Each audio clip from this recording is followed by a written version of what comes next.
Bonjour et bienvenue à ce tutoriel dans lequel nous allons étudier un écoulement à faible nombre de Reynolds autour d'un ellipsoïde en utilisant le logiciel de simulation ANSYS Fluent.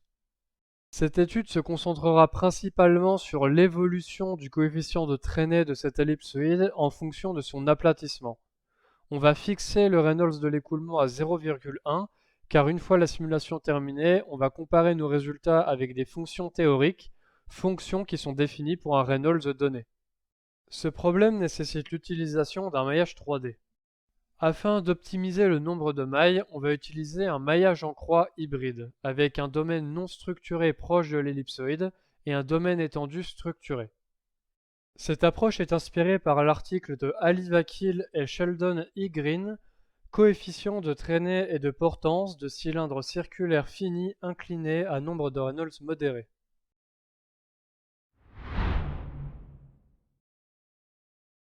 On commence par glisser-déposer mécanique des fluides fluentes pour créer un nouveau projet et on va faire clic droit sur géométrie, nouvelle géométrie, design modeler.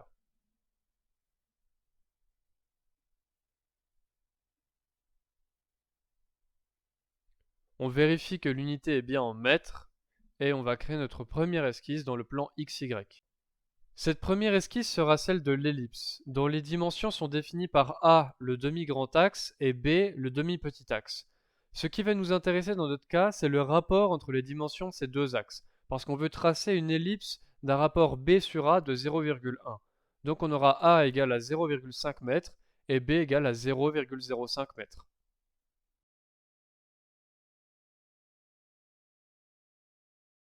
On trace ainsi le petit axe, auquel on va appliquer une contrainte de symétrie autour de l'axe X.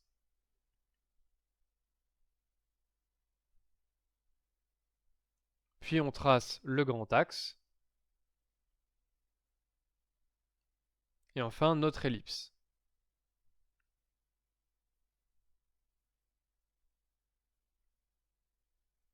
On utilise l'outil ajuster pour retirer la partie dont on n'aura pas besoin, parce qu'on va tracer un ellipsoïde de révolution. Puis on dimensionne notre ellipse. Attention à la dimension du petit axe qui est de 0,1 m, c'est le demi-petit axe qui est à 0,05. Ça va nous servir à créer un paramètre de simulation, qui sera donc la dimension de l'axe de révolution. Et cet axe de révolution va aussi correspondre au rapport B sur A, qui donc est de 0,1.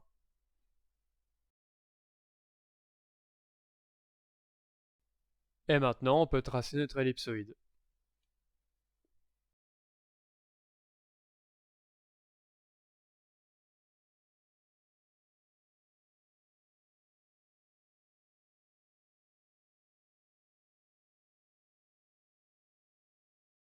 On crée une deuxième esquisse à partir de laquelle on dessinera le cube qui englobera notre ellipsoïde et définira les limites du domaine non structuré.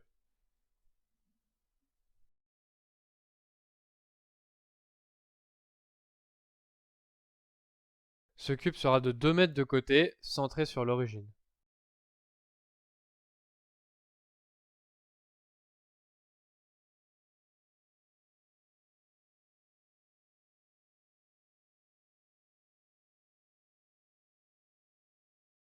À partir de maintenant, pour tous les corps d'extrusion que l'on va créer, on ajoutera un corps bloqué. Cela évitera que les corps fusionnent entre eux et ça nous permettra d'appliquer des opérations booléennes entre les corps par la suite.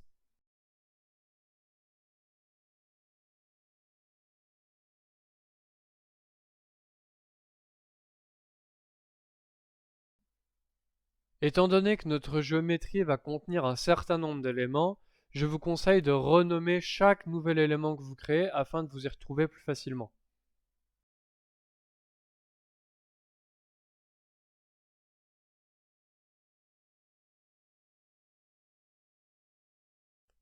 Comme on l'a vu dans l'introduction, on va utiliser un maillage en croix et on va maintenant tracer ladite croix.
Maintenant que les 6 branches de la croix sont tracées, on va utiliser une opération booléenne d'union afin de l'assembler.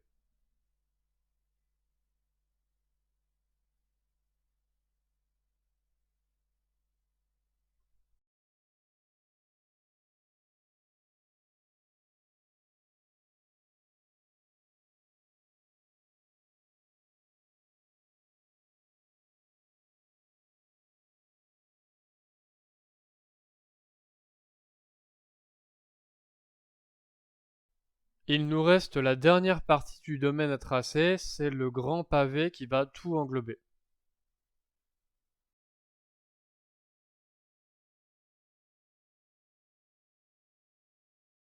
Les dimensions du domaine sont, je le rappelle, 10 mètres en amont, 20 mètres en aval et 7 mètres sur les côtés.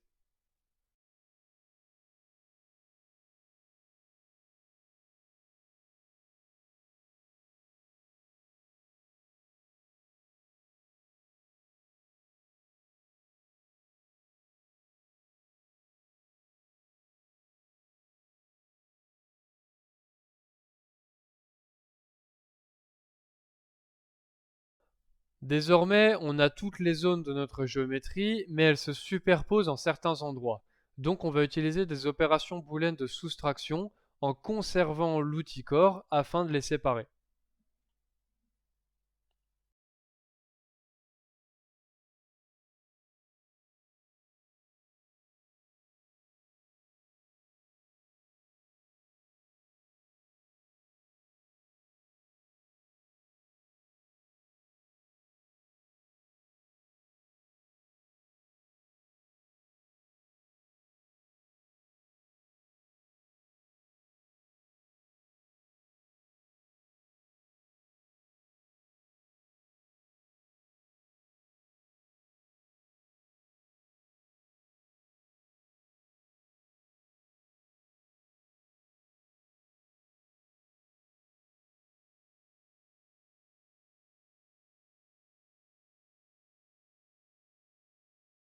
Quand on soustrait l'ellipsoïde au cube, on ne va pas conserver l'outil corps, ainsi on aura une empreinte de la forme de l'ellipsoïde à l'intérieur du cube. Si on veut vérifier que notre dernière étape a bien fonctionné, on peut cacher tous les corps et ouvrir le cube à l'aide d'un plan de section pour exposer l'empreinte de l'ellipsoïde. Maintenant, on va étendre la structure du maillage en projetant l'empreinte de la croix sur les différentes faces du pavé. Afin d'accélérer l'opération, on peut se contenter de sélectionner l'entièreté des arêtes comme arêtes à projeter, parce que de toute façon elles vont se superposer avec celles de la croix, et ça ne changera pas le résultat final. Après la projection, chaque face du pavé doit être divisée en 9.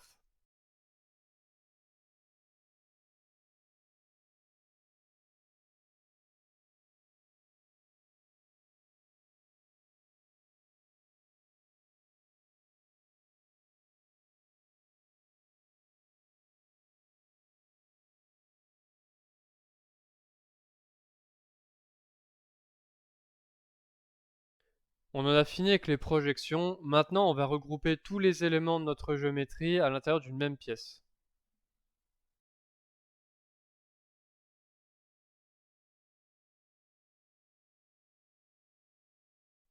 On pensera également à prédéfinir l'entièreté de notre géométrie comme fluide.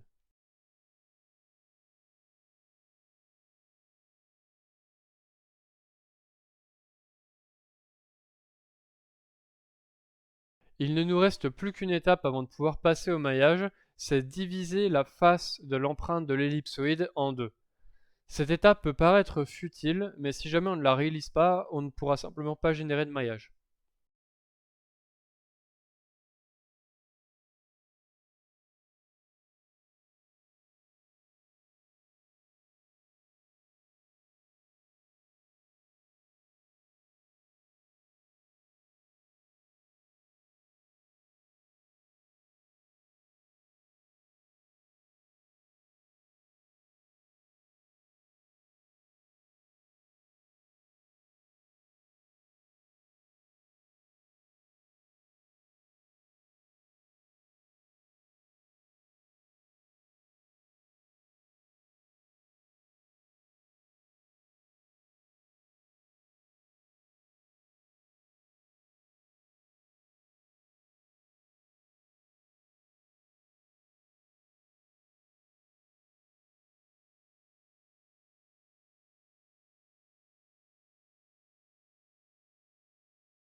Clic droit éditer sur maillage.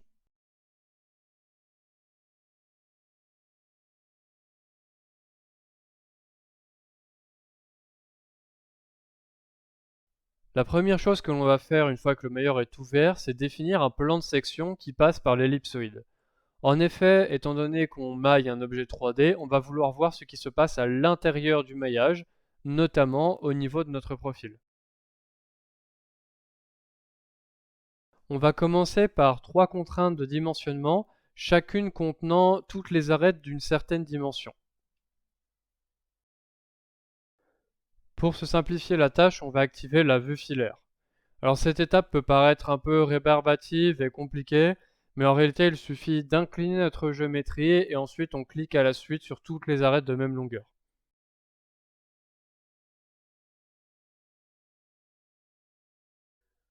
Pour le premier dimensionnement, vous devez avoir sélectionné 64 arêtes.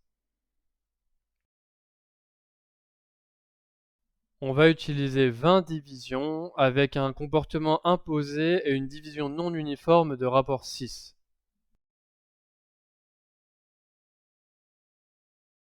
C'est là qu'arrive l'étape peut-être la plus laborieuse de tout le maillage, c'est-à-dire trouver toutes les arêtes pour lesquelles le biais de propagation est incorrect et l'inverser. Une façon relativement simple de procéder, c'est incliner la géométrie comme à la sélection des arêtes et appliquer le biais inversé dès que les divisions les plus fines ne sont pas au centre de la géométrie.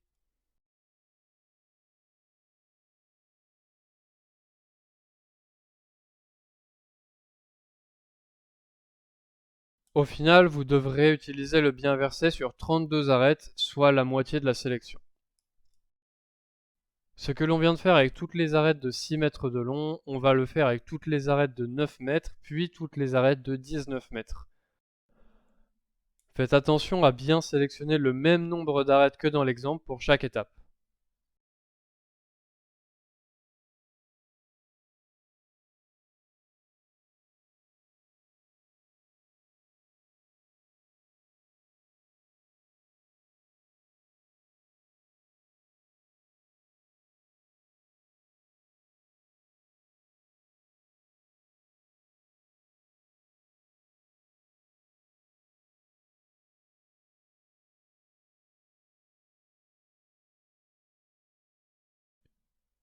On va générer un nouveau maillage, puis réactiver notre plan de section afin de voir ce qui se passe à l'intérieur de la géométrie.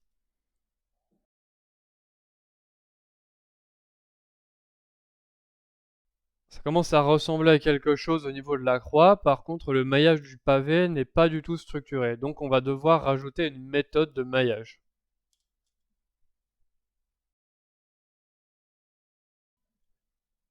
Cette méthode multizone, on va l'appliquer sur le corps du pavé en utilisant un maillage mappé hexaédrique et une méthode de maillage surfacique en pavé. On gardera le reste des paramètres par défaut.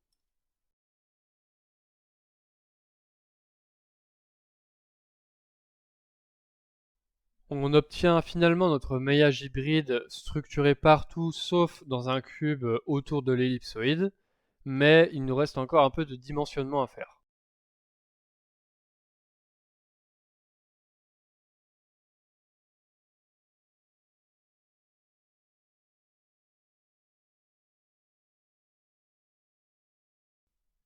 Les dernières arêtes que l'on n'a pas encore dimensionnées, ce sont les arêtes de 2 mètres, donc on utilise toujours la même méthode, on incline la géométrie et on sélectionne toutes les arêtes de même longueur.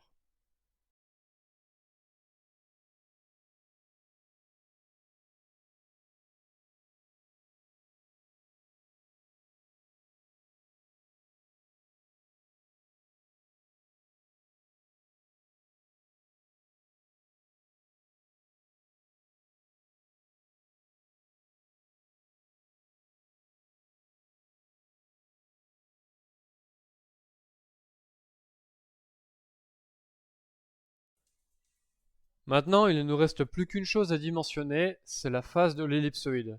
Donc on va tout cacher sauf le cube, puis on va utiliser un plan de section pour accéder à cette face, et ensuite on la dimensionne.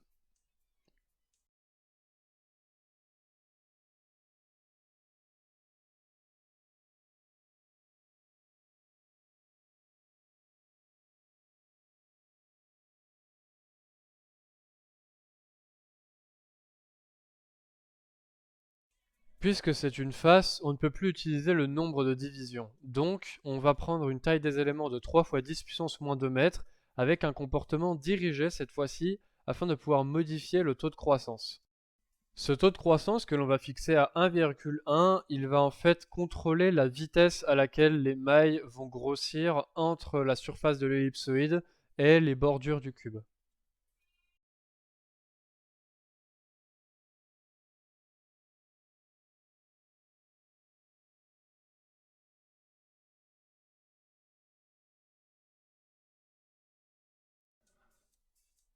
On obtient un maillage satisfaisant et comme on peut le voir en cliquant sur maillage puis en descendant dans les statistiques, il respecte bien la limite des 500 000 éléments.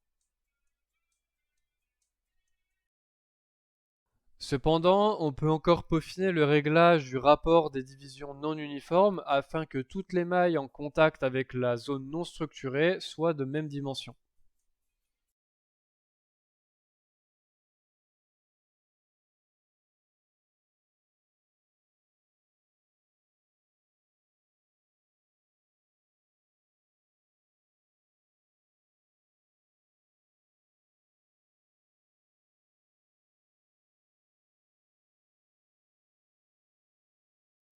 Maintenant, on va passer aux sélections nommées. Donc, on va commencer par notre entrée et sortie, donc le outlet et le inlet, en faisant bien attention à chaque fois à sélectionner les 9 faces.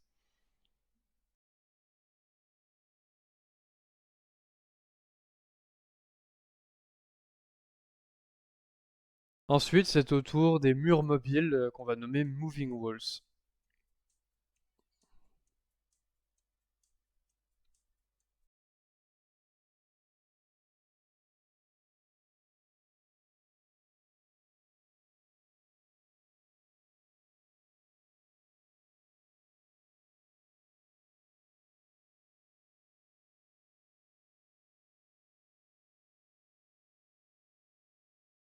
Et pour accéder à notre ellipsoïde, on va devoir réactiver notre plan de section.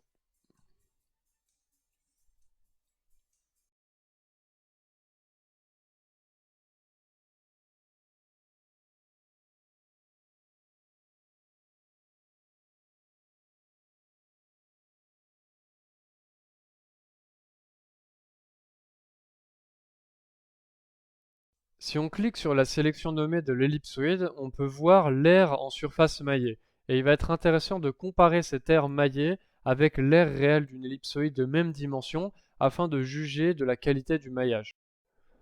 Personnellement, j'ai utilisé Python pour effectuer ces calculs, mais vous pouvez utiliser la méthode de votre choix. Donc on a A notre demi-grand axe et B notre demi-petit axe. À partir de ces deux valeurs, on va pouvoir calculer notre excentricité, qui dans notre cas est très proche de 1, étant donné qu'on a une ellipsoïde qui est très aplatie. Ensuite, on peut calculer l'aire théorique de l'ellipsoïde et on n'a plus qu'à la comparer avec celle de l'aire maillée pour calculer notre erreur relative en pourcents.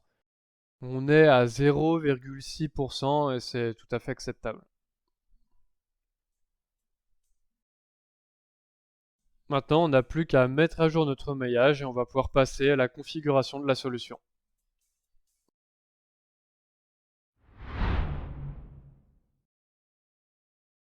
Donc on commence par éditer la configuration. On va activer la double précision à utiliser 4 processus, le maximum autorisé avec la version étudiante de Fluent.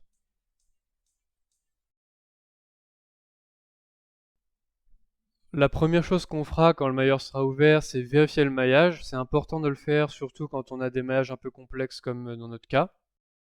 Pour ce qui est du modèle de viscosité, on va choisir le modèle laminaire car le nombre de Reynolds de notre écoulement va être très faible à 0,1.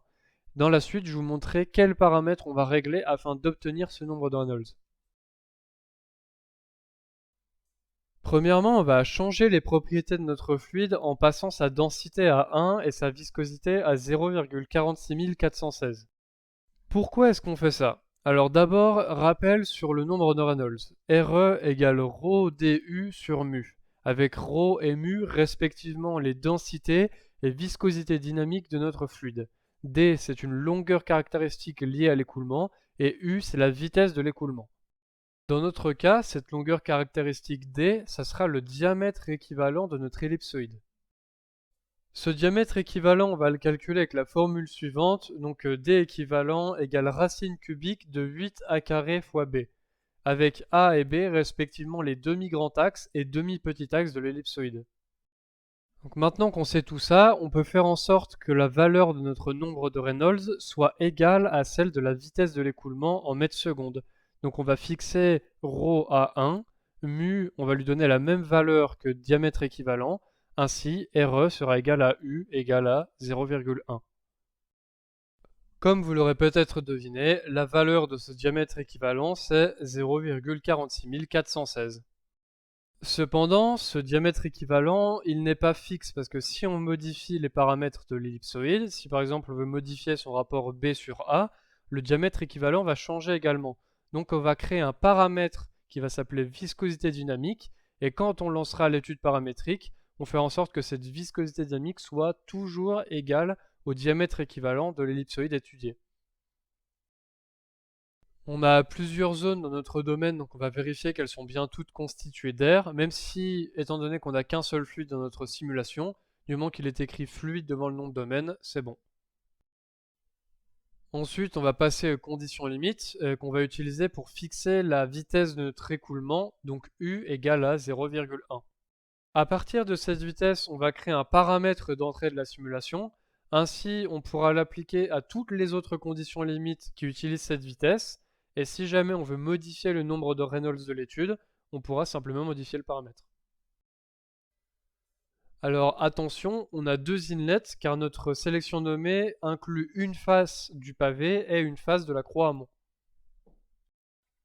On peut vérifier que nos sorties sont bien des pressure outlets avec une gauge pressure égale à 0, même si normalement on ne devrait pas avoir de problème car ce sont les paramètres par défaut. Finalement, on passe au mur, en commençant par notre ellipsoïde. Donc pour l'ellipsoïde, pareil, condition par défaut, on utilise un mur avec une condition de non-glissement. Et tous les autres murs qu'on avait nommés moving walls, on va les faire avancer à la même vitesse que l'écoulement d'entrée. Petite astuce pour se simplifier la vie, étant donné que tous les moving walls ont la même condition limite, on pourra se contenter de copier celle du premier sur tous les autres. Ensuite, on pourra vérifier, mais normalement, la copie s'est bien passée, ils ont bien tous les mêmes conditions limites.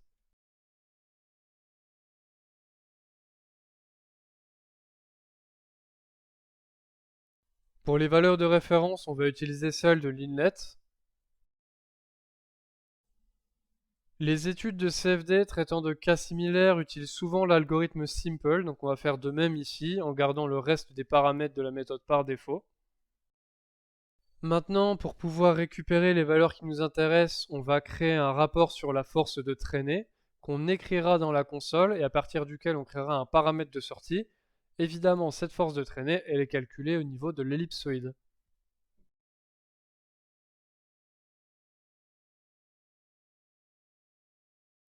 Ensuite, on va éditer les conditions de convergence de la solution. Donc on va utiliser 1 fois 10 puissance moins 6 pour tous les résidus. On va également rajouter une condition de convergence sur la force de traînée avec un critère d'arrêt à 10 puissance moins 5. C'est-à-dire que même si tous les résidus convergent, on attendra que l'écart entre deux itérations successives de la force de traînée soit inférieur à 10 puissance moins 5 avant d'arrêter les calculs. On va utiliser une initialisation standard à partir d'un des inlets.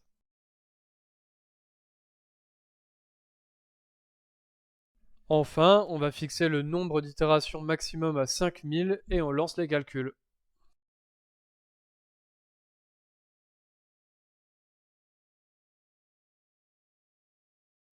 Alors on doit avoir une convergence lente mais régulière, même si on observera quelques légères discontinuités au niveau de l'équation de continuité, mais qui vont s'arranger avec le temps. Ces discontinuités sont probablement liées au maillage, mais on ne peut pas y faire grand-chose parce qu'on est déjà à la limite de ce qu'offre la version étudiante d'ANSYS Fluent. Après, entre une demi-heure et une heure et demie, en fonction du type de machine que vous utilisez, la solution aura convergé et on va pouvoir passer au post-traitement.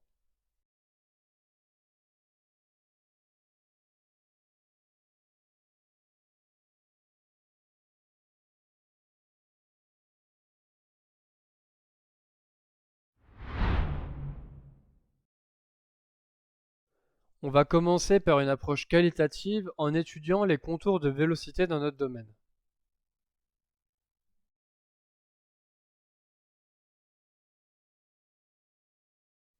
D'abord, on va générer deux plans qui correspondront aux plans XY et YZ sur lesquels on dessinera nos contours.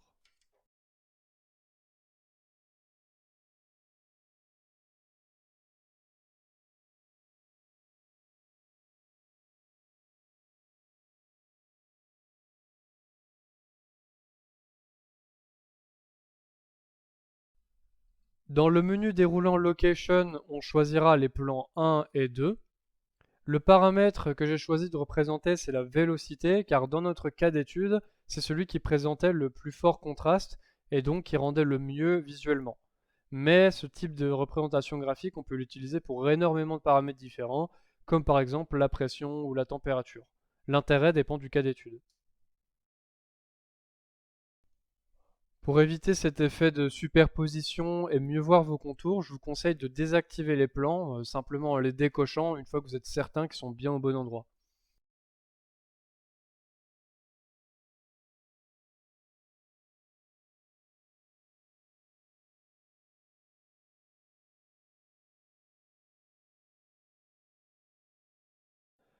Même si on observe toujours quelques légères discontinuités, notamment la forme du cube qui est le domaine proche de l'ellipsoïde, on a quand même une solution relativement continue avec peu de sauts de valeur entre les différentes mailles.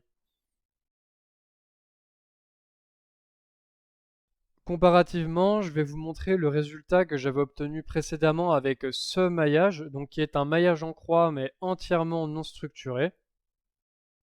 Même si la solution avait bien convergé, le tracé des contours prouve que ça ne veut pas forcément dire que le résultat est bon, hein. On voit des gros sauts de valeur entre les différentes mailles, et donc c'est pas la peine de passer à la suite du post-traitement avec une solution pareille. Mais nous, on a une solution qui convient, donc on va ouvrir l'ensemble de paramètres et on va passer à la suite. Alors, petit détail, vous pouvez voir un éclair en face du paramètre P4, le paramètre de la force de traînée. C'est parce que quand j'ai enregistré cette partie, ma solution était en train de se mettre à jour. Mais ce n'est absolument pas impératif de s'en occuper à ce moment-là. Vous pouvez très bien écrire vos formules une fois que tous vos calculs sont terminés.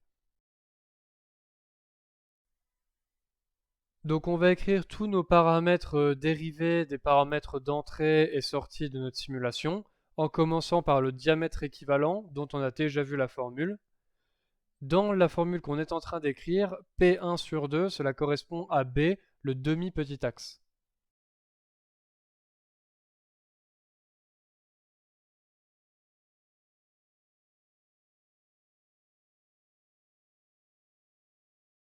Ensuite, on calcule la surface de référence de l'ellipsoïde à partir de son diamètre équivalent.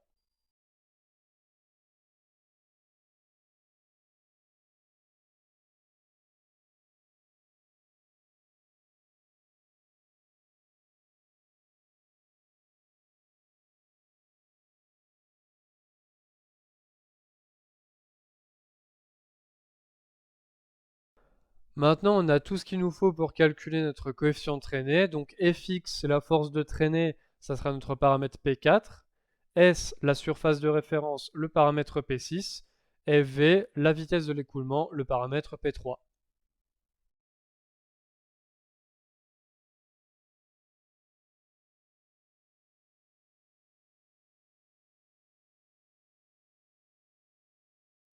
Avec tous nos paramètres dérivés définis et notre solution mise à jour, on obtient Cx. Cette valeur du coefficient de traînée, on va la copier-coller dans un programme de post-traitement écrit en Python.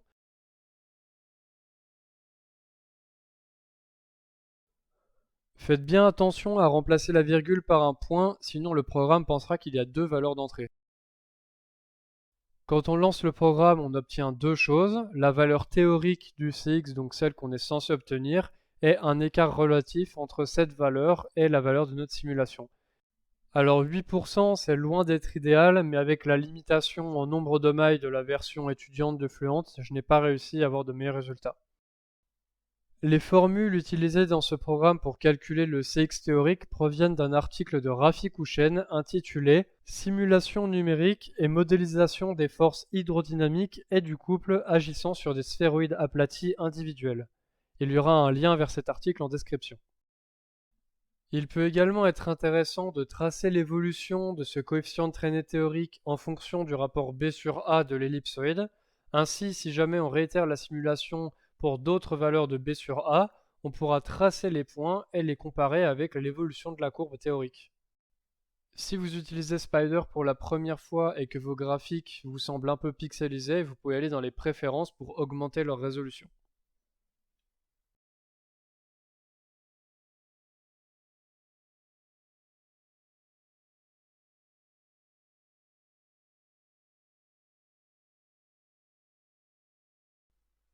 Donc, si on veut calculer ce coefficient de traînée pour d'autres rapports B sur A, on retourne dans l'ensemble de paramètres et on va dupliquer les points de calcul. Ensuite, on a juste à modifier la dimension de l'axe de révolution, parce que rappelez-vous, il correspond au rapport B sur A. Il ne faut surtout pas oublier de modifier les viscosités dynamiques pour chaque point de calcul, car on veut garder un nombre de Reynolds constant à 0,1. Si vous ne vous rappelez plus pourquoi on fait ça, je vous invite à retourner au début de la configuration de la solution. Finalement, on n'a plus qu'à mettre à jour tous les points de calcul et on pourra retourner dans l'arbre de projet pour vérifier que la mise à jour s'effectue correctement.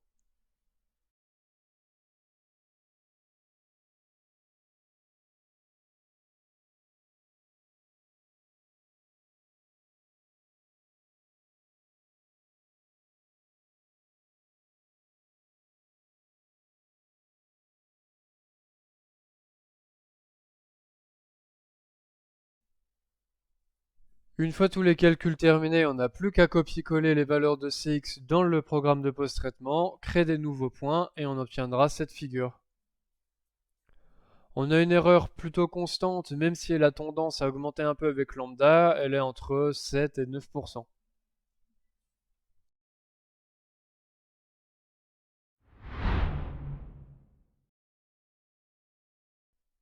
Il y aura toujours moyen d'aller plus loin avec cette étude CFD, par exemple en étudiant les ellipsoïdes sous différents angles d'incidence, ou comme montré à l'écran, en s'intéressant à l'évolution d'autres paramètres que le coefficient de traînée, comme l'évolution du rapport entre la traînée de pression et de friction.